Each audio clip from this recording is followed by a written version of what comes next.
मैं एक और ग्रुप में भी लिंक सेंड कर लूं, फिर स्टार्ट करते हैं।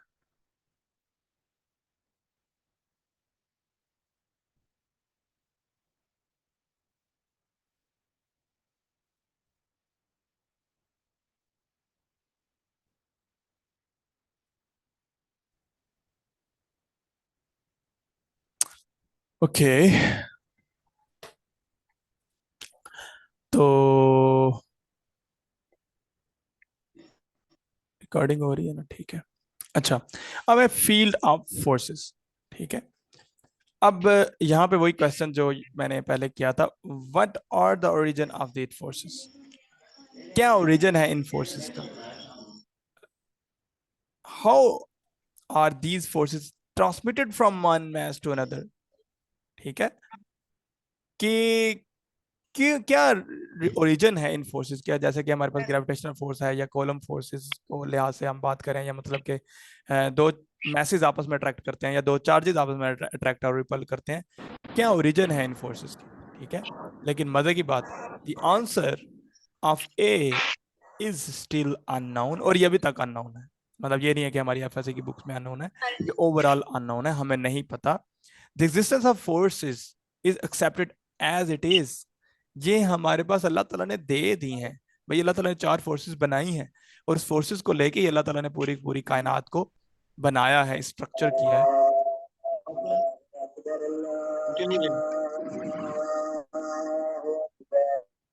Okay, so that is why we call the basic forces of nature. ठीक है, इसी वजह से हम इनको बेसिक फोर्सेस ऑफ नेचर कहते हैं। लेकिन जो दूसरा आंसर है कि how they are actually transmitted from one thing to another thing, तो ये बड़ी चीज मजे की है कि हमने इसको क्रैक कर लिया हुआ है। अब हम क्या कहते हैं कि डेफिनेटली इसकी बड़ी मैं सिंपल सी एग्जांपल देता हूँ कि अगर आप घर में बैठे हो, ऐसे ऐसे करके बैठे हो, तो अब्बू जी आ जाएं, तो क्या होता है फिर? कोई बताएगा?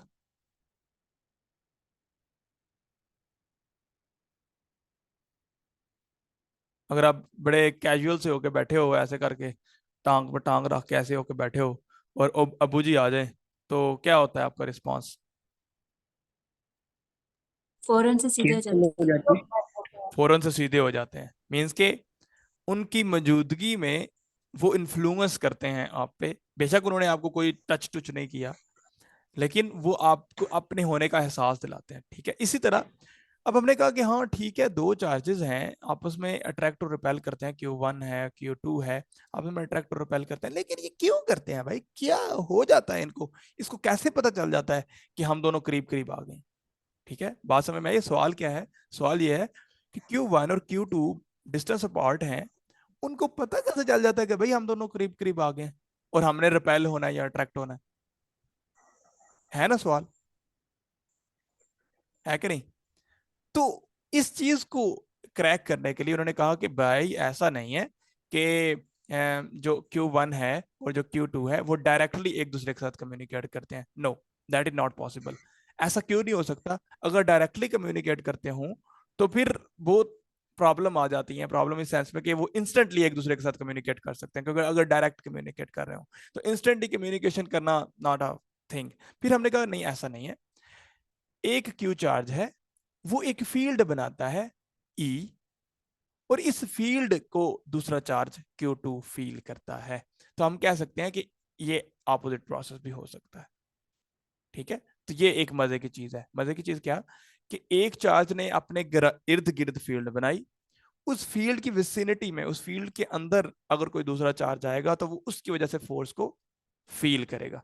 ठीक होगी बात? बिल्कुल ऐसे जैसे कि अब्बू जी आते हैं, तो अब्बू जी के गिर्द एक समझ लें कि काइंड ऑफ वर्चुअल फील्ड बनी होती है, जिसकी विसिनिटी में जो ही आप आते जाते हैं तो आप उन उसकी वजह से आप ये अंदर चेंजेस आ जाते हैं। ठीक है, तो कहने का मकसद ये है कि इलेक्ट्रिक फील्ड वो एरिया है किसी एक चार्ज के गिर्द जहां पे कोई दूसरा चार्ज फोर्स फील कर सकता है। ठीक है, उसको बनाने के लिए हम फिर क्या कहते हैं, हम एक टेस्ट चार्ज ले लेते हैं और ये सपोज कर लेते हैं कि टेस्ट चार्ज पॉजिटिव है और उसकी अपनी कोई फील्ड नहीं है, बहुत माइन्यूट सी फील्ड है, क्योंकि वो इसकी फील्ड को डिस्टर्ब नहीं करेगा। ठीक है, इसलिए हम ये कह लेते हैं कि ये जो टेस्ट चार्ज है उसकी फील्ड बहुत कम है। ठीक होगी बात? अच्छा, अब ये जो फील्ड है ये आपको यहाँ पे डॉटेड में नजर आ रही है, ये क्या है जी? इस चार्ज Q की वजह से फील्ड है। अब इसके करीब अगर मैं Q चार्ज ले पॉजिटिव टेस्ट चार्ज, जिसको मैं Q नॉट कह लेता हूँ, उसकी वजह से जो फोर्स फील्ड होगी वो इस इलेक्ट्रिक फील्ड की वजह से होगी। तो इसको मैं किस तरह से डिफाइन कर सकता हूँ कि force per unit test charge वो फील्ड बताएगी। अगर force per unit test charge ज्यादा होगी वहां पे फील्ड ज्यादा होगी, force per unit test charge कम होगी वहां पे फील्ड कम होगी। फॉर एग्जांपल मैं अगर इसके करीब आ जाता हूँ, यहाँ पे मैं क्यू नॉट चार्ज रखता हूँ, तो यहाँ पे फोर्स डेफिनेटली ज्यादा होगी क्योंकि यहाँ पे फील्ड ज्यादा है, मीन्स के क्लोज आ गया हूँ। तो इसका मतलब है यहाँ पर फोर्स ज्यादा होगी, तो इसका मतलब है इलेक्ट्रिक फील्ड भी यहाँ पे ज्यादा होगी। तो सिंपली हम डिफाइन कर लेते हैं इसको, force per unit test charge. Okay good. अब हमें फोर्स पता है क्या होती है, वो हम इस तरह से लिखते होते हैं, 1/एप्सिलॉन naught 1/4 pi epsilon naught Q Q naught over R square. ये हमारे पास वो फोर्स है जो इन दोनों के दरमियान है। किस किस के दरमियान? क्यू जिसकी वजह से फील्ड बनी हुई है, और क्यू नॉट जो कि टेस्ट चार्ज है उसके करीब आया है। गुड हो गया। अब मैं इसको अगर क्यू नॉट से डिवाइड कर दूंगा तो I will get this one. अब ये बड़ी मजे की चीज है। क्या मजे की चीज है? कि electric field due to single charge is equal to 1/4 pi epsilon naught Q over R square. अब ये कौन सा चार्ज है? पॉइंट चार्ज है, और इसके गिर्द इलेक्ट्रिक फील्ड इस तरह से चेंज हो रही है। रेडियली चार्ज फील्ड है, रेडियली आउटवर्ड जा रही है क्योंकि पॉजिटिव चार्ज है, और वेरी कर रही है आर स्क्वायर के साथ। मींस कि अगर मैं, ये मेरे पास चार्ज होगा तो मैं आर डिस्टेंस पे हूं, तो मेरे पास मैं कहता हूं एक इलेक्ट्रिक फील्ड ई है, और अगर मैं इससे डिस्टेंस बढ़ा लेता हूं तो इलेक्ट्रिक फील्ड 1/r² के साथ बढ़ रही हो, कम हो रही होगी। फॉर एग्जाम्पल अगर आर मेरे पास 2 है, तो मेरे पास अगर इलेक्ट्रिक फील्ड ई है, तो अगर आर मेरे पास फॉर एग्जाम्पल मैं कह लेता हूँ कि 10 हो गया है, तो मेरे पास इलेक्ट्रिक फील्ड किस तरह से कम होगी? मैं 100 का स्केयर करूंगा, 100 टाइम ऑलमोस्ट, अगर मैं इसको 1 कर लेता हूँ सिंप्लिसिटी के लिए, तो 100 टाइम इलेक्ट्रिक फील्ड सर एक कम सवाल होती का चली जवाब जाएगी। करना चाहूँगा। जी जी। सर ये इलेक्ट्रिक फील्ड इंटेंसिटी या फिर फोर्स जो है, ये 1/r² के तहत क्यों वेरी करती है? Wow, good question, perfect question. मैं जब इसको बताने लगा था, मैं बताता हूँ अभी आपको। अच्छा, तो इसका मतलब क्या है कि हमारे पास जो इलेक्ट्रिक फील्ड है वो आर स्केयर के साथ वैरी कर रही होती है। अब भाई ने बहुत मजे का सवाल किया, इससे मुझसे पहले मैं एक और सवाल आपसे करता हूँ। ये मुझे बताएं कि जो सफियर है, सफियर, इसका सरफेस एरिया का क्या फार्मूला है? 4 πr²। Wow, 4 πr²। भैया जी बहुत मजे का काम होने वाला है। कैसे वाला? कि E इज इक्वल टू, अब देखे जरा, मैं जादू करने लगा हूं, जादू। मैं क्या करता हूं, मैं एप्सिलॉन नॉट को इधर लिख लेता हूं, क्यू ओवर 4 πr²। ओहो, ये क्या हो रहा है? ये क्या लिखा हुआ है? 4 πr²। Area. Area of A sphere. अगर पॉइंट चार्ज है, मोर स्पेसिफिकली पॉइंट चार्ज है, क्यू है, उसके गिर्द जो इलेक्ट्रिक फील्ड होगी वो कंसेंट्रिक स्फीयर बना रही होगी। कंसेंट्रिक स्फीयर मतलब जिनका सेंटर सेम है और वो फैलते चले जा रहे हैं। ये जो इलेक्ट्रिक फील्ड है ये एक्चुअली स्फेरिकल सिमेट्री रखती है। मतलब पॉइंट चार्ज की इलेक्ट्रिक फील्ड जो है वो स्फेरिकल सिमेट्री रखती है। इसी वजह से वो 4 πr² के साथ कम होती चली जाती है। जितना एरिया बढ़ता जाएगा, जितना एरिया बढ़ता जाएगा, उतनी इलेक्ट्रिक फील्ड कम होती जाएगी। Is that understandable? जितना एरिया बढ़ता जाएगा, जितना आप पॉइंट चार्ज से दूर जाते जाओगे स्फेरिकली, जितना स्फीयर बढ़ता जाएगा, उतनी इलेक्ट्रिक फील्ड वहां पे क्या होती जाएगी? कम होती जाएगी। क्लियर है? क्लियर है ये बात? Yes sir. और अभी मजे की बात बताने लगा हूं, मजे की बात। आपने खुद बात की है कि ये एरिया है और ये बढ़ रहा है। डेफिनेटली आर बढ़ रहा है तो एरिया भी बढ़ रहा है, और इलेक्ट्रिक फील्ड उसी लिहाज से क्या हो रही है? कम हो रही है। तो अगर मैं भैया जी हम हो रही थोड़ा है। सा यहाँ पे थोड़ी सी चेंजिंग कर लूं, मैं ए इज इक्वल टू 4 πr² करके इधर ले आऊं और क्यू ओवर एप्सिलॉन नॉट कर दूं। ये क्या हो गया भाई? ये मेरे पास एक स्फीयर है जिसका एरिया है 4 πr², और फर्ज कर लो कि उसके सेंटर में ही एक इलेक्ट्रिक फील्ड, एक चार्ज क्यू पड़ा है और उसकी वजह से इलेक्ट्रिक फील्ड ई है। अब मुझे ये पता है कि जब एरिया बढ़ रहा है तो इलेक्ट्रिक फील्ड कम हो रही है, और जो प्रोडक्ट होगा उन दोनों का वो क्या रहेगा? हमेशा कांस्टेंट। कांस्टेंट रहेगा, और that is actually depend upon Q over epsilon naught, and that is the Gauss's law. तो we will move on this, ठीक है। ये बड़ी वैसे मजे की बात थी। तो कहने का मकसद ये है कि आर स्क्वायर से इसलिए वेरी करती है क्योंकि इसकी स्फेरिकल सिमेट्री है। तो ये बहुत मजे का क्वेश्चन है, पूछा जा जाता है कि भाई ये 1/r² के साथ क्यों वेरी करती है, तो यू कैन सिंपली से it has a spherical symmetry, so that is why it actually move with the 1/r²। और इसी तरह ग्रेविटेशनल फोर्स भी स्फेरिकल सिमेट्री रखती है, इसलिए वो भी 1/r² के साथ वेरी कर रही होती है। Okay, good question. अच्छा, अब हम देख लेते हैं इलेक्ट्रिक फील्ड लाइंस। अब इलेक्ट्रिक फील्ड लाइंस क्या है कि भैया हमें तो नजर ही नहीं आती इलेक्ट्रिक फील्ड, और इसलिए शायद हमें सेकंड ईयर मुश्किल थोड़ी सी लगती है। अरे भाई केड़ी फील्ड कित्थों आ गई, किधर जा रही है, केड़ा फोर्स केड़ा चार्ज कभी देखी नहीं, ठीक है।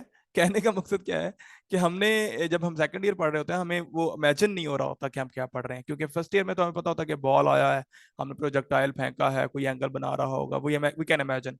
लेकिन ये जो ऐसी चीजें हैं, जब फर्स्ट ऑफ ऑल साइंटिस्ट भी कर रहे थे, फॉर एग्जांपल फैराडे और खास करके क्या नाम था उसका, फैराडे ही था, हाँ फैराडे, टेस्ला, ये सारी चीजें टेस्ला की खास करके बात, टेस्ला ने इमेजिन किया था फील्ड लाइंस को, मैग्नेटिक फील्ड लाइंस को, इलेक्ट्रिक फील्ड लाइंस को, कि हाँ इसके गिर्द कोई फील्ड बन रही होगी और वो फील कर रहा होगा। तो सबसे पहले जो इमेजिनेटिव थिंग की थी वो टेस्ला ने सोची थी कि ये कोई फील्ड बना रहा होगा। खैर, फील्ड क्या है, जैसे कि हमने एक बात बताया कि एक फील्ड होगी चार्ज के गिर्द, जिसकी विसिनिटी में अगर कोई दूसरा चार्ज आएगा तो वो फोर्स फील्ड करेगा। ज्यादा फील्ड होगी तो ज्यादा फोर्स फील्ड करेगा, कम फील्ड होगी तो लेस स्ट्रॉन्ग फील्ड होगी तो कम फोर्स फील करेगा। अब इसको डिफाइन कैसे करें, तो उसके लिए हमने एक तरीकाकार बनाया, field of lines. For example मेरे पास ये चार्ज क्यू है, और इसकी वजह से जो इलेक्ट्रिक फील्ड बन रही है वो हमने इस तरह से ड्रॉ की कि उसके गिर्द टेस्ट चार्ज रखा, और हमने देखा कि टेस्ट चार्ज हमेशा उसके आउटवर्ड निकलता है, तो उसको ही हमने फिर एक्स्ट्रापोलेट करके हमने ये फील्ड बना ली। अब मजे की बात, ये बड़ी मजे की चीज है, जहां पे फील्ड क्लोज क्लोज होगी वहां पे फील्ड इंटेंसिटी ज्यादा होगी, जहां पे फील्ड दूर दूर हो जाएगी वहां पे फील्ड इंटेंसिटी कम हो जाएगी। तो ये बार बार वही चीज रिपीट हो रही है कि क्लोज स्फीयर बनेगा तो फील्ड इंटेंसिटी ज्यादा होगी, लार्जर स्फीयर बनेगा तो फील्ड इंटेंसिटी कम होती जाएगी for is that particular charge. और हमने ये कह दिया कि जो इलेक्ट्रिक फील्ड है वो पॉजिटिव चार्ज से ओरिजिनेट होती हैं और नेगेटिव चार्ज की तरफ जाती हैं। ठीक होगी बात। तो हम कहते हैं कि पॉजिटिव चार्ज के लिए रेडियली आउटवर्ड है और नेगेटिव चार्ज के लिए रेडियली इनवर्ड है। ठीक होगी बात। और इसकी डायरेक्शन हमेशा क्या होगी, पॉजिटिव से निकलेंगी और नेगेटिव में जाएंगी। तो that is only one direction, negative positive to negative, कोई दूसरी डायरेक्शन नहीं होगी। ओके, ऐसी अब देखो बड़ी मजे की बात है कि दो एक जैसे चार्जेस को रखेंगे तो सेंटर वाला रीजन फील्ड फ्री रीजन होगा। तो मुझे ये बताएं, चले वो भी बाद में करेंगे। फील्ड फ्री रीजन है मतलब कि यहाँ पर इलेक्ट्रिक फील्ड शरीफ क्या है, 0 है। लेकिन अगर मैं दो चार्जेस रखता हूं ऑपोजिट चार्जेस, तो उसके बीच वाली जो एरिया होगा बिल्कुल सेंटर वाला, जिसको line joining the two charges कह सकते हैं, तो उधर इलेक्ट्रिक फील्ड मैक्सिमम होगी। ठीक है, ये आपको इस तरह से नजर आ रहा है। और इसकी थोड़ी सी फिर कंक्लूजन देख लेते हैं। और अगर आपके पास डिस्ट्रीब्यूशन ऑफ चार्जेस है तो डेफिनेटली आपके पास इलेक्ट्रिक फील्ड पॉजिटिव से निकल रही हैं और नेगेटिव में जा रही हैं, और ये बड़ी मजे की चीज है। और ये जो इफेक्ट है इसको क्या कहते हैं, कोई बताएगा? ये साइडों से डिंगा हो जाना, fringing field. Fringing effect, fringing fields. और ये क्यों आती हैं, कोई बताएगा? Due may to be weak polarisation. Hmm, electric field की वजह से। वीक इलेक्ट्रिक फील्ड की वजह से, पक्की बात है। मीन्स के ओके। यहाँ पे अट्रैक्शन बहुत ज्यादा नहीं होती हम्म, वीक फील्ड वजह और सेंटर में इलेक्ट्रिक फील्ड ज्यादा है तो वो मेरे ख्याल से पुश करती है दोनों साइड में, आप कह सकते हैं प्रेशर दोनों साइडों में अप्लाई कर रही होती है तो। अच्छा, ये यहाँ पे किस तरह से प्रेशर लगाएगी, मुझे जरा बताएंगे? सेंटर में इलेक्ट्रिक फील्ड जो है ना वो यूनिफॉर्म है, और ओके। जैसे जैसे आप सेंटर से दूर जा रहे हैं ना, हम्म, तो एक साइड में फील्ड ज्यादा हो रही है, दूसरी साइड में फील्ड कम हो रही है, तो वो जो ज्यादा फील्ड है वो दूसरी साइड वाली फील्ड को प्रेस कर रही है, या आप कह रहे हैं रिपेल कर रही है। दोनों साइडों पे वो बढ़ रही है, मतलब इस साइड पे भी उसने एक बम्प लिया है और इस साइड पे भी उसने बम्प लिया है, तो या तो एक साइड पे बम्प लेते सेंटर की तरफ, सेंटर की तरफ से इंक्रीज हो रही है ना। सर यूनिफॉर्मली इसका कुछ इस डिस्ट्रीब्यूटेड। तरह था कि ऊपर जो सेंटर में है ना उनके ऊपर चार्जेस होते हैं वो पॉजिटिव, तो वो उनको साइड स्टेबल रखते हैं, लेकिन जब ऊपर कोनों में जाते हैं तो वहां पर ऊपर चार्जेस नहीं है, मौजूद है। हम्म, अच्छा थोड़ा सा जरा सोचें, इसी लिहाज से ऊपर वाले चार्जेस की फील्ड के लिहाज से सेंटर में ऑलमोस्ट पैरेलल नजर आ रही हैं और साइडों से वो आपको कर्वेचर नजर आ रहा है। मैंने जो इसकी जो पॉइंट ऑफ व्यू देखा है, I am not sure that is correct, लेकिन इट एक्चुअली ये आपको सेटिस्फाई करेगा। अब ये जो एक यहाँ पे जो चार्ज पड़ा हुआ है यहाँ पे, ये इट कैन, इसकी इसकी इलेक्ट्रिक फील्ड तो ऐसे भी बन सकती है ना, बन सकती है कि नहीं बन सकती?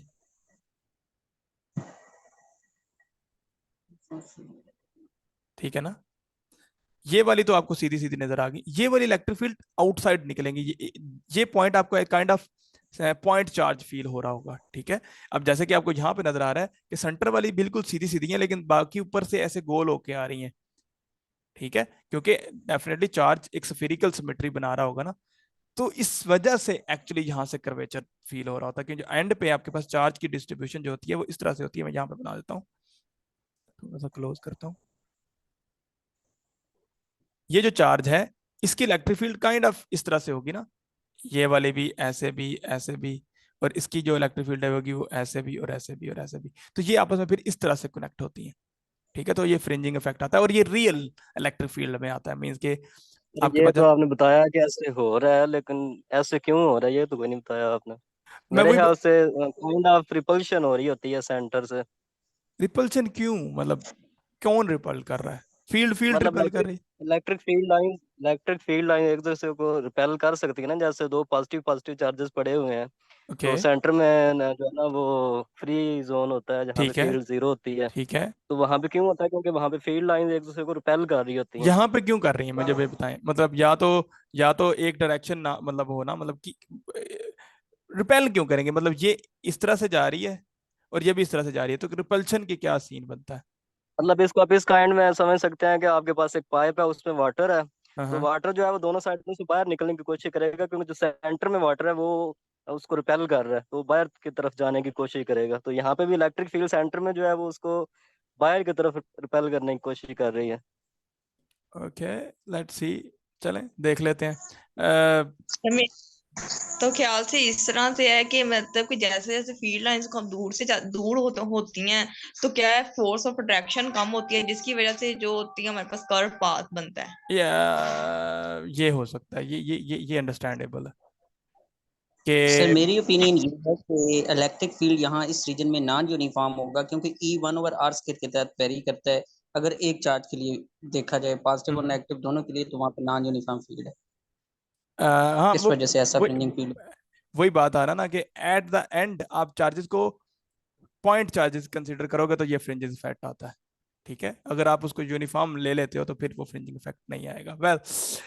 इसकी डिस्कशन इंपॉर्टेंट है। अच्छा, नेक्स्ट क्या है जी हमारे पास, ये जो हमारे पास पॉइंट है ये बहुत ट्रिवियल है और आपको शायद पता भी होंगे। Electric field lines originate from positive charges and on the negative charges tangent to the any field at any point give the direction of that point। ठीक है, जैसे कि यहाँ पे है, आप टेंजेंट ड्रॉ करोगे तो आप डेफिनेटली बताओगे कि इस पॉइंट पे एक्चुअली डायरेक्शन क्या है, क्योंकि वो ये हमने वैसे फर्स्ट ईयर में देखा हुआ है कि टेंजेंट कैसे बताता है डायरेक्शन को। अच्छा, जहां पे लाइन क्लोजर होगी वहां पे इलेक्ट्रिक फील्ड स्ट्रांग होगी और जहां पे दूर दूर होगी वहां पे इलेक्ट्रिक फील्ड वीक होगी। और मजे की बात, कभी भी इलेक्ट्रिक फील्ड लाइन क्रॉस नहीं करेंगी, इसका मतलब है कि उसकी कोई भी और डायरेक्शन नहीं है, डेफिनेटली वो पॉजिटिव से हमेशा नेगेटिव ही जाएंगी। ओके, लेकिन ऐसे ही हमारे पास कुछ मैग्नेटिक फील्ड के अकॉर्डिंग भी होता है कि वो भी नॉर्थ पोल से ओरिजिनेट होती हैं और साउथ पोल में जाती हैं, लेकिन कुछ ऐसा फिनोमिनोज हैं जो कि जैसे कि आपने सिंगल इलेक्ट्रॉन की बात की ना, कुछ ऐसे फिनोमिनोज हैं जहां पे ऐसा नहीं होता, वहां पे मैग्नेटिक फील्ड ऐसे मिल जाती है। ठीक है, और उसको हम कहते हैं क्वांटम लॉकिंग। ठीक है, ये आपने उसको सर्च करना है तो आपको मिल जाएगा, इसका स्क्रीनशॉट ले लें, क्वांटम लॉकिंग, तो आपको पता चलेगा कि जब आप सुपर कंडक्टर किसी मैग्नेटिक फील्ड में रखते हो तो वो मैग्नेटिक फील्ड को लॉक कर देता है।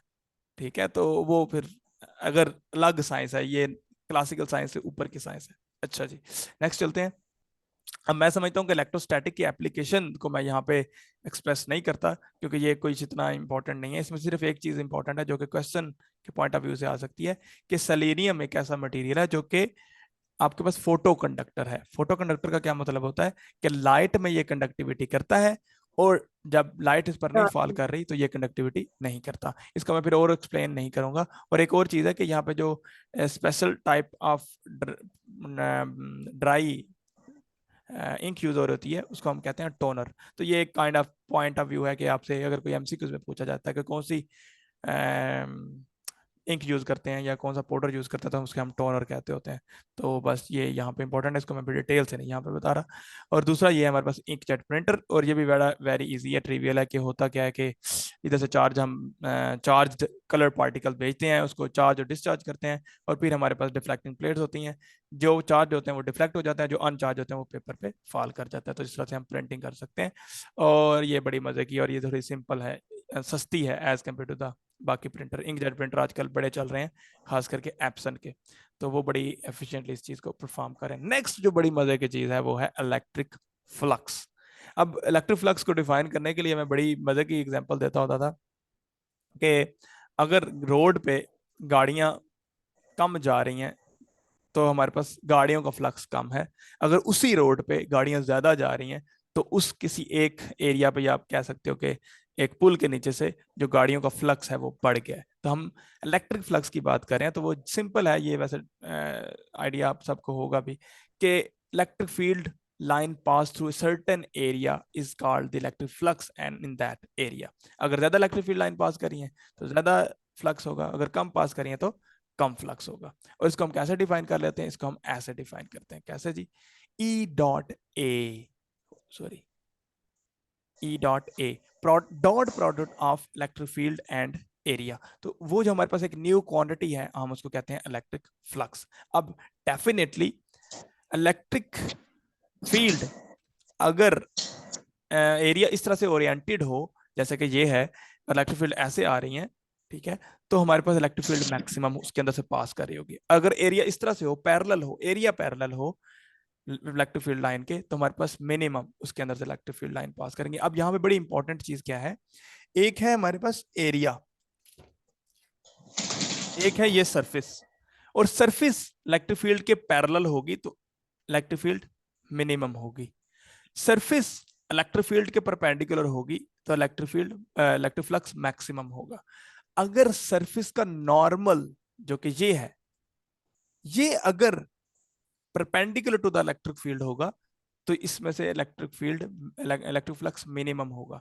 अगर सरफेस का नॉर्मल इलेक्ट्रिक फील्ड के पैरेलल होगा तो फिर इलेक्ट्रिक फ्लक्स जो होगा वो मैक्सिमम होगा। समझ में आ गई बात? तो दो वेज के साथ क्वेश्चन पूछे जा सकते हैं, एक सरफेस खुद, एक सरफेस का नॉर्मल। ठीक है, ये बात क्लियर होगी। और जो हम ले रहे होते हैं, ये जो डॉट प्रोडक्ट ले रहे होते हैं, ये एक्चुअली नॉर्मल के साथ ही ले रहे होते हैं। अगर तो सरफेस का नॉर्मल परपेंडिकुलर होगा इलेक्ट्रिक फील्ड के तो फिर आपके पास जीरो इलेक्ट्रिक फ्लक्स आएगा। अगर सरफेस का नॉर्मल इलेक्ट्रिक फील्ड के पैरेलल होगा तो आपके पास मैक्सिमम इलेक्ट्रिक फील्ड आएगी, जैसे कि आपको यहाँ पे नजर आ रहा है। ठीक होगी बात? अच्छा, और अगर डेफिनेटली कोई एक खास एंगल में पड़ा हुआ है तो उस वो एंगल आपको डिफाइन कर रहा होगा कि कितना इलेक्ट्रिक फ्लक्स होगा। और डेफिनेटली इलेक्ट्रिक फ्लक्स एक स्केलर क्वांटिटी है और उसकी जो यूनिट्स आएंगे वो क्या आएंगे, इलेक्ट्रिक फील्ड और एरिया के यूनिट्स के बराबर। तो हमारे पास आ जाएगा न्यूटन पर कोलम्ब होगा इलेक्ट्रिक फील्ड, क्योंकि E is equal to F over Q है, तो ये आ जाएगा coulomb over force newton over charge coulomb. तो ये आ जाएगा इलेक्ट्रिक फील्ड की जो डायमेंशन होगी वो न्यूटन पर कोलम। और अगर मैं फिर इलेक्ट्रिक फ्लक्स की डायमेंशन देखूंगा तो वो आ जाएगी न्यूटन पर कोलम इनटू एरिया है, तो एरिया किस में होता है जी, मीटर स्क्वायर में, तो ये आ जाएगा मीटर स्क्वायर। तो मैं इसको लिख सकता हूँ न्यूटन मीटर स्क्वायर पर coulomb square, that is the area, that is the unit of electric flux. Good हो गया। अब हम देखते हैं जो हमने पहले कारनामा किया है बड़े अच्छे तरीके से, कि electric flux through a close surface, ठीक है, through a surface enclosing A charge. ऐसी एक सरफेस है जिसके अंदर चार्ज पड़ा हुआ है और उसके अंदर से इलेक्ट्रिक फ्लक्स हमने देखना है कि कितना है। तो हमने देख लिया, हमने एक सिंपलिसिटी के लिए क्या ले लिया, एक स्फीयर ले लिया सिंपलिसिटी के लिए, और हमने उसको डिफरेंशिएट कर दिया, छोटे छोटे पैचेस में कन्वर्ट कर दिया। अब उस पैचेस से हमने इलेक्ट्रिक फील्ड देखी। अब जब हमने इलेक्ट्रिक फील्ड देखी तो हमने डेफिनेटली पैचेस एक जितने हैं तो हमने, और सेंटर से डिस्टेंस भी सारों का एक जितना है, तो इलेक्ट्रिक फील्ड हर पैचेस पे उतनी ही होगी। तो अल्टीमेटली जब हमने इसको सॉल्व किया, we will end up with this one. तो ये क्या बता रहा है? ये बता रहा है कि जो electric flux through a close surface है, ये किस किस पे डिपेंड कर रहा है? चार्ज पे और परमिटिविटी ऑफ मीडियम पे। या ये नहीं बता, ये पूछ ही नहीं रहा भाई कि मैं कौन सी सरफेस के अंदर पड़ा हुआ हूँ। सरफेस क्यूब है, सरफेस सफियर है, सरफेस बैंगन है की तरह की है, सरफेस बालून है, इट डजंट मैटर। मैटर क्या कर रहा है कि कितना चार्ज इनसाइड इनक्लोज्ड है और वो किस मीडियम में पड़ा हुआ है। मीडियम मतलब कि जो आपके पास परमिटिविटी आपको यहाँ पे शो हो रही है। तो इसका मतलब क्या हुआ कि आपके पास जो electric field inside the close surface होगी वो कभी भी ज्योमेट्री पे नहीं डिपेंड करेगी। क्लियर होगी बात? तो ये यहाँ पे उसने बड़ा मजे का लिखा हुआ है ये। अच्छा, यहाँ ना पे क्यूब का जो केस है ना वो डिस्कस करिएगा लाजमी। हाँ वो मैं उसकी फेसेस में से किस तरह मैं निकलता है, अगर उसको एज पे रखेंगे तो किस तरह होता है। हाँ वो मैंने एंड पे इसके रखा हुआ है, अगर ये एंड हो गया तो उसमें मैंने क्वेश्चन डाला हुआ है तो वो मैं बता दूंगा। अच्छा, no imagine the close surface S enclosing this sphere. ठीक है, अगर ये वाली एक और डिंगी फिंगी सी है, वो स्फीयर को, इसी स्फीयर को इनक्लोज करती है।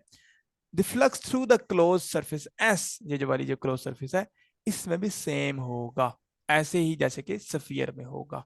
तो इसका मतलब क्या है, हम कंक्लूड कर सकते हैं, so we can conclude the total flux through a close surface not does not depend upon what shape और the geometry of the close surface. तो ये बहुत मजे की चीज है कि जो इलेक्ट्रिक फ्लक्स क्लोज सरफेस है ज्योमेट्री पर डिपेंड नहीं कर रहा भैया। अगर आपसे मैं सवाल पूछ लूं कि मेरे पास एक चार्ज क्यू है, एक सफियर के अंदर कंसेंट्रिक एक सफियर है, उसके सेंटर में पड़ा हुआ है और उसका रेडियस है 2, और एक और सफियर है वो रेडियस है 5, तो किस सफियर में इलेक्ट्रिक फ्लक्स ज्यादा होगा जी? बताएं जी कोई।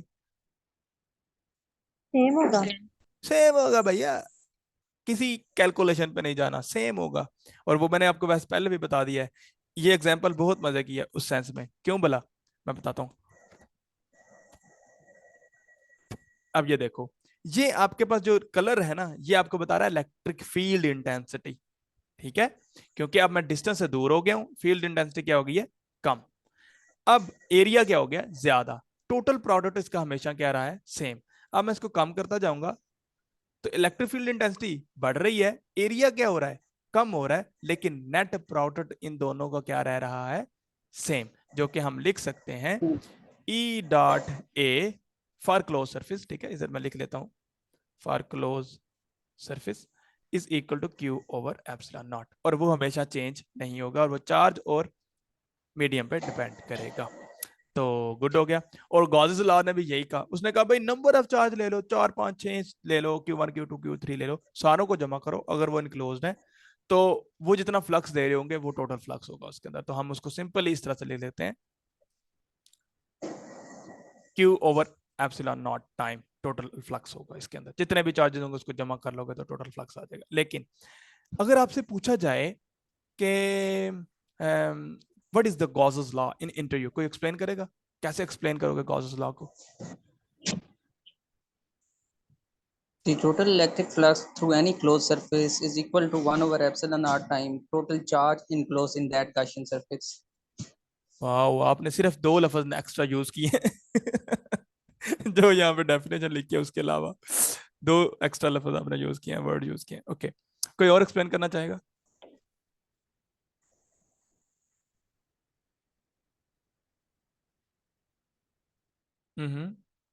Okay, Gauss's law says that the electric flux through a closed surface is only depend upon the charge enclosed and the medium between them. ठीक है, क्योंकि आप लाजमी नहीं आप एप्सिलॉन नॉट बोलो। ठीक है, आप डेफिनेटली ये बता सकते हो कि आपके मीडियम अंदर बोलो, तो ये बहुत मजे का एक्सप्रेशन होगा, आप उसको एक्सप्रेस करोगे वहां पे। ठीक है, तो आप फिर ये कह सकते हो, ये we can mathematically write it as Q over epsilon naught. ठीक है, तो जहाँ पे Q जो है वो चार्ज है और एप्सिलॉन नॉट मीडियम की प्रॉपर्टी को बता रहा है। ओके सर इसको रिपीट कीजिएगा जो आपने डिफाइन किया। ओके, 10 मिनट्स रह गए हैं और एप्लीकेशन तक मैंने करना था। चलें, सिंपली मैंने क्या कहा कि according to the Gauss's law, the electric flux through a closed surface is actually depend upon the charge enclosed, the total charge enclosed in that closed surface and the medium between them. ठीक है, तो ये आपके पास perfect answer होगा Gauss's law को explain करने में। तो एक मजे की बात है कि आजू बाजू में चीजें लगानी चाहिए जब बोल रहे होते हो ना, मतलब गॉसेस लॉ सेज दैट, या according to the Gauss's law is the first Maxwell equation which says that. तो ये जब बड़ी मजे की चीजें होती हैं, तो ये आपको एक तो टाइम देती हैं सोचने का, और दूसरा आप फिर थोड़ा प्रोफेशनल वे के साथ इसको एक्सप्रेस कर रहे होते हो। ओके, अब गॉसेस लॉ की बड़ी मजे की एप्लीकेशन है। इससे पहले मैं आपको ये बता देता हूँ कि जी मेरे पास एक सफियर है जो कि हॉलो सफियर है, और मैंने एक चार्ज रखा है, इधर पॉजिटिव चार्ज और इधर भी एक पॉजिटिव चार्ज है। बीच में कोई इलेक्ट्रिक फील्ड आएगी? मैंने अभी हमने डिस्कस किया, नहीं आएगी। इधर एक चार्ज रख दिया, इधर एक चार्ज रख दिया, बीच में इलेक्ट्रिक फील्ड जीरो होगी। ऐसे ही मैं चार्ज रखता जाऊंगा, हर चार्ज दूसरे चार्ज को क्या करता जाएगा? अपोजिट चार्ज को कैंसिल करता जाएगा। सारा का सारा चार्ज ऊपर पड़ा हुआ है। Inside that hollow sphere field शरीफ क्या होगी? जीरो होगी टेक्निकली, मतलब आपका माइंड भी इस चीज को एक्सेप्ट करता है। अब हम देखते हैं कि गॉसेस लॉस को कैसे एक्सप्रेस कर सकते हैं। हम कहते हैं कि ये एक सरफेस है जिस पर सारा का सारा पॉजिटिव चार्ज पड़ा हुआ है। हम जब गॉसेस लॉ को अप्लाई करते हैं तो हम first of all Gaussian surface लेते होते हैं, ठीक है। अब हम देखना चाह रहे हैं कि इनसाइड क्या है, intensity of electric field inside the hollow charge sphere है, लेकिन इनसाइड देखते हैं। तो हमने क्या किया कि एक गॉसियन सरफेस ले ली जो कि आर नॉट है, और उसकी जो रेडियस है वो आर से कम है। अब डेफिनेटली इसके अंदर तो कोई चार्ज ही नहीं है, इसके अंदर तो कोई क्यू है ही नहीं है। तो फिर मैं अगर गॉसेस लॉ को लगाता हूं तो मेरे पास क्यू ओवर एप्सिलॉन नॉट है, तो क्यू जीरो है तो फिर फ्लक्स भी जीरो है। और हमें पता है कि फ्लक्स किसके बराबर होता है? ई डॉट ए। अरे भैया, अब ये जो मैंने गॉसियन सरफेस ली है इसका कोई ना कोई एरिया तो होगा ना, एरिया तो नॉन जीरो है ना, क्या होगा? और नॉट स्केयर, ठीक है। तो एरिया नॉन जीरो है, एरिया जीरो नहीं है, फिर क्या चीज जीरो होगी? वो होगी हमारे पास इलेक्ट्रिक फील्ड जीरो। तो डेफिनेटली जब इलेक्ट्रिक फील्ड नहीं है, तो सॉरी चार्ज नहीं है उसके बीच में, तो फिर इलेक्ट्रिक फील्ड भी वहां पे नहीं होगी। तो कहने का क्या मकसद है कि ऐसी मेटल जो जिसके ऊपर चार्ज होगा उसके अंदर इलेक्ट्रिक फील्ड आ सकती नहीं है। आज आपने क्या करना है? आज आपने एक एक्सपेरिमेंट करना है। मोबाइल लेना है, मोबाइल के ऊपर आपको ये जो आपको सिग्नल मिल रहे होते हैं ना, ये सिग्नल आपकी एक्चुअली इलेक्ट्रिक फील्ड को बता रहे होते हैं कि ये फील्ड ले रहे हैं या नहीं ले रहे। जब सिग्नल नहीं है तो फील्ड इसको पहुंच नहीं रही। आपने क्या करना है? प्रेशर कुकर लेना है, ठीक है। प्रेशर कुकर ले लें या कुछ और मेटल का ले लें ऑब्जेक्ट। आपने उसके अंदर अपने मोबाइल को रखना है और उसको ऊपर से टाइट करके बंद कर देना है, ठीक है। और ऑन रखनी है स्क्रीन, और आपको सिग्नल नजर आ रहे हो, और आपने फिर यकदम उठाकर देखना है ऊपर से ढक्कन कि सिग्नल वही है कि ये भाग गए हुए हैं। तो डेफिनेटली आप देखोगे कि वहां पर सिग्नल आउट हो गया। तो इसका मतलब क्या है कि अगर आपके पास एक मेटल का क्लोज्ड सरफेस है मेटल की, तो उसके अंदर इलेक्ट्रिक फील्ड आ सकती नहीं।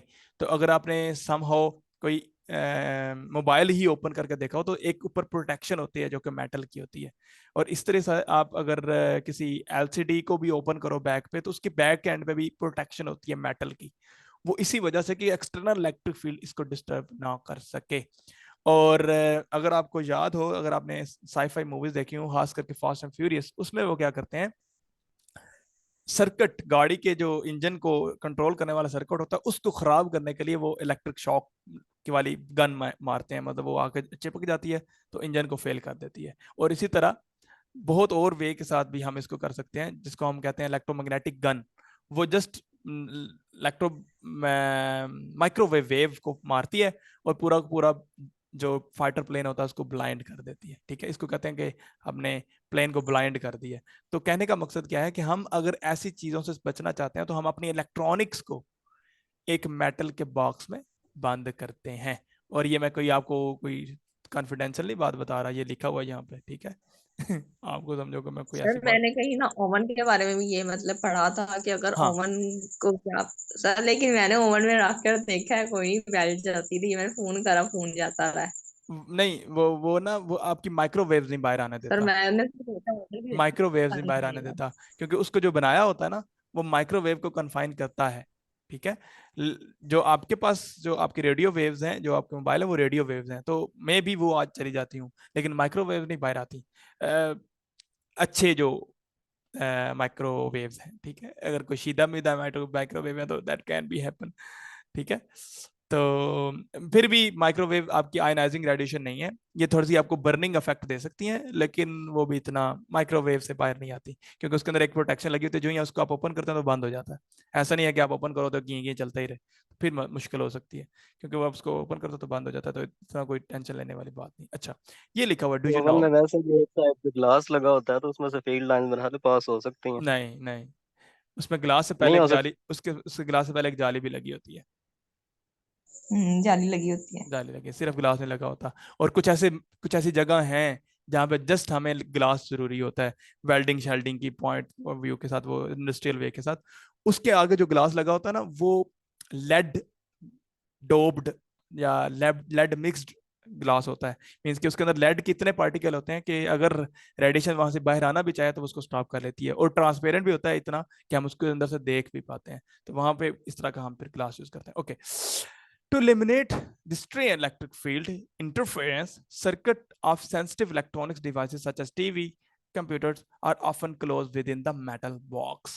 तो अगर आपको शौक चढ़े तो आप अपने, अगर आपके पास एलईडी है या एलसीडी है तो उसको खोल के चेक कीजिएगा, उसके बैक पे आपके पास इस तरह की एक प्रोटेक्शन होगी मेटल की। अच्छा जी, आगे चलते हैं। 3 मिनट टू गो है, मेरे ख्याल से ये 2 ही सेशन करूंगा, मैं तीसरा सेशन नहीं ज्वाइन कराऊंगा, और इसको देख लेते हैं, जितना हो गया ठीक है, नहीं तो फिर हम किसको कॉल करेंगे। Electric field, electric intensity due to the infinite sheet of charge. अब ये बड़ी मजे की चीज है, मेरे पास जो शीट है वो इनफाइनाइट है, फर्ज कर ली इनफाइनाइट शीट है, तो सारी की सारी इलेक्ट्रिक फील्ड जो होंगी वो सीधी सीधी होंगी, पैरेलल होंगी, कोई फ्रिंजिंग इफेक्ट नहीं आएगा, क्योंकि इनफाइनाइट है। ठीक है, तो ये चीज हमारे माइंड से या हमें जो टेंशन है वो खत्म हो गई कि कोई फ्रिंजिंग होगी, कोई फ्रिंजिंग नहीं है, सारी की सारी इलेक्ट्रिक फील्ड सीधी सीधी नहीं कर रही। अच्छा, अब हम इसके बारे में क्या चाहते हैं, इलेक्ट्रिक फील्ड जानना चाहते हैं। अच्छा, अब हम क्या करते हैं, एक सिलेंडर ले लेते हैं, सिलेंडर इस तरह से, और डेफिनेटली क्या कि अगर ये एक मेरे पास सरफेस है और इधर से इलेक्ट्रिक फील्ड पास कर रही है जो कि 0 है, तो अगर मैं इसको कर्ल भी कर दूंगा, फॉर एग्जांपल इस तरह से सिलेंडर भी बना दूंगा, जो आपको नजर आ रहा है अंदर से खाली है, और ऐसे सिलेंडर भी बना दूंगा, फिर इसमें से इलेक्ट्रिक फील्ड पास कराऊंगा, तो ये जो कर्व्ड सरफेस है इसमें से इलेक्ट्रिक फील्ड विल भी 0 है। बात समझ में आई है कि नहीं समझ में आई? ऐसे था, इलेक्ट्रिक फील्ड फिर भी 0 थी, क्योंकि इलेक्ट्रिक फील्ड इधर से ऐसे आ रही है। अगर मैं इसको ऐसे कर दूं तब भी ये जो इसकी जो कर्व हिस्सा है इसमें इलेक्ट्रिक फील्ड हमेशा 0 ही रहेगी।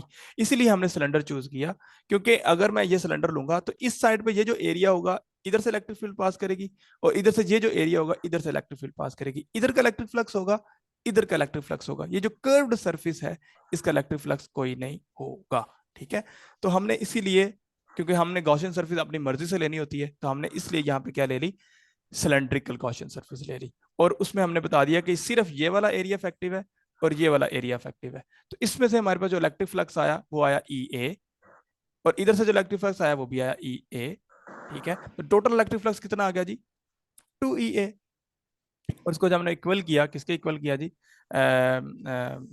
गॉसेस लॉ के। अब गॉसेस लॉ क्या कहता है कि sigma E phi E is equal to Q over epsilon naught. अच्छा, अब चार्ज तो हमें पता ही कोई नहीं है, हमें तो पता है कि चार्ज डेंसिटी कितनी है, जैसे कि मैंने आपको शुरू में बताया। तो चार्ज डेंसिटी कितनी है जी, हमारे पास sigma is equal to Q over epsilon naught. तो इसमें मैं लिख सकता हूँ Q is equal to epsilon naught sigma. तो मैं इस Q की जगह पे क्या लिख सकता हूँ, sigma epsilon not over Q। ठीक है,